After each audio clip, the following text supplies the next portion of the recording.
Recently here in Britain there was a brief boost for the professional victim industry when it was revealed that Muslims suffer greater job discrimination than any minority group. However, the joy was short-lived when the report made it clear that this has nothing to do with skin colour or race. Hindus, for example, don't seem to have the same problem. Now, why this should be, well, I can only guess.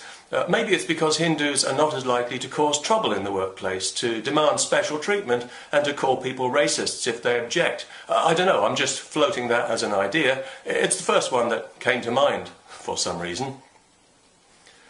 One good thing about this piece of news is that at least now the Muslim activists who obsessively record every critical opinion as a hate crime won't need to cook up a bunch of phony statistics for the media to swallow and regurgitate whole, which will make a nice change for them, because in fairness there does appear to have been some discrimination.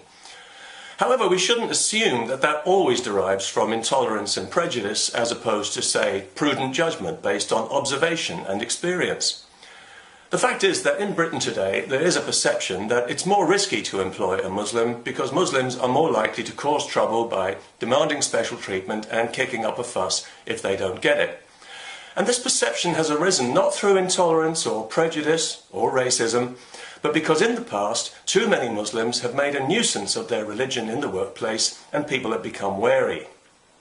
People know that Muslims are more likely to want to dress inappropriately for the job or to refuse to do part of the job on religious grounds, and they're more likely to take you to a tribunal if you don't cooperate.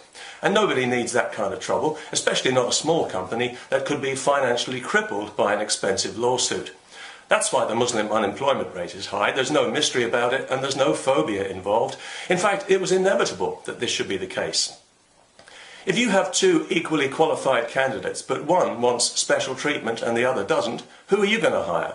The person who wants to make the workplace all about their religion, or the person who just wants to get on with the job? That's a tough one, isn't it?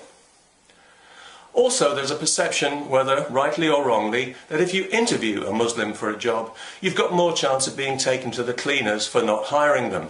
And this has arisen because of absurdities like the well-publicised case a few years ago when a Muslim woman was turned down for a job in a hairdressing salon because she insisted on wearing a headscarf to work and not showing her own hair, which is an essential part of the job.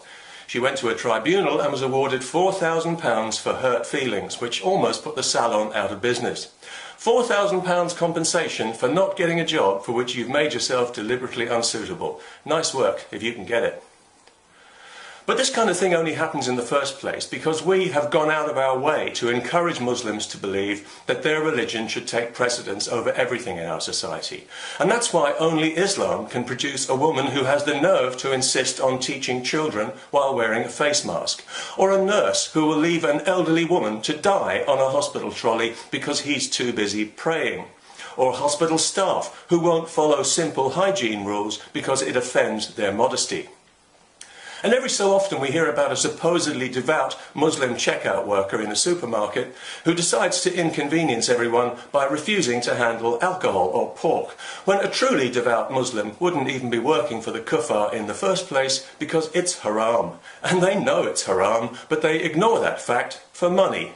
They've got the cheek to expect everyone else to take their religion seriously when they won't even do it themselves.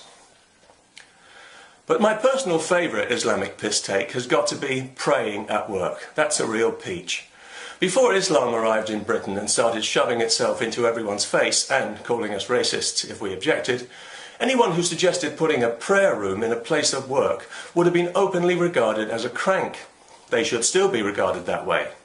If you have to pray while you're at work, you are a crank. You are an attention-seeking eccentric. You've got something wrong with you and you should see a psychiatrist. You don't deserve respect, you deserve ridicule, and you're nothing but a bloody nuisance to everyone around you.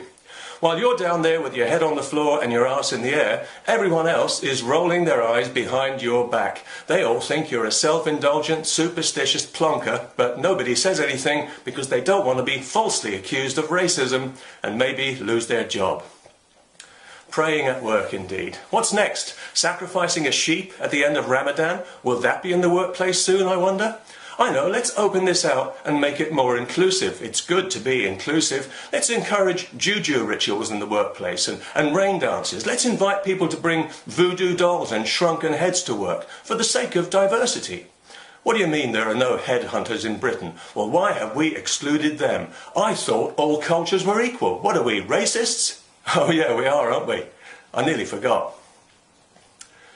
It's very simple, folks. The Muslim unemployment rate will fall when Muslims start showing a bit more respect for the society that they have chosen to live in and stop behaving as if they and their religion are entitled to special treatment at everyone else's expense. There's no mystery about it, there's no phobia involved, and it's not even slightly racist, it's just plain common sense.